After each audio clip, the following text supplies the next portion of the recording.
So this is bad.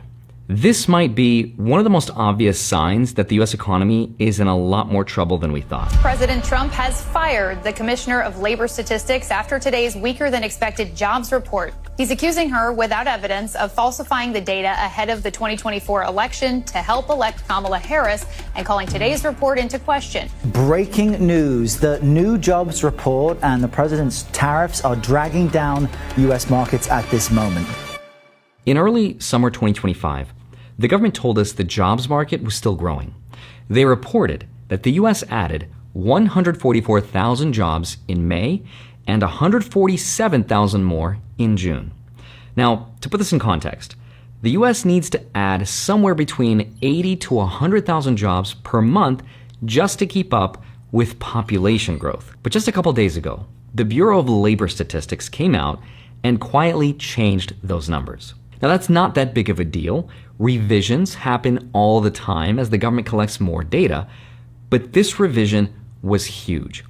May's jobs numbers went down from 144,000 to just 19,000, and June was revised from 147,000 down to only 14.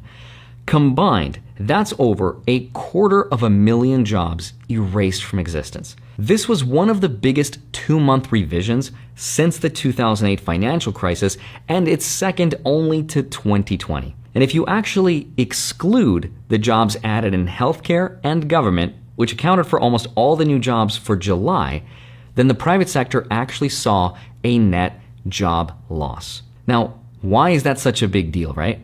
It's a big deal because in a lot of recessions, the first sign is not a stock market crash or a wave of layoffs. Instead, it's a spike in unemployment. And now the Federal Reserve is looking at a very different picture of the U.S. economy than we thought, which also partially explains the U.S. stock market and Bitcoin and why a lot of other investments are probably down right now. So in this video, we're going to look at what's really going on, why the jobs numbers were so wrong in the first place, and what the government tells us was their reason why. And then I'll explain some of the more interesting theories as to why it might have actually happened. I also want to talk about the recession, the Federal Reserve, interest rates, and what I'm personally doing with my portfolio and how I'm preparing for all of this. So with that said, let's get into it. Hi, my name is Andre Jik. Hope you're doing well. Come for the finance and stay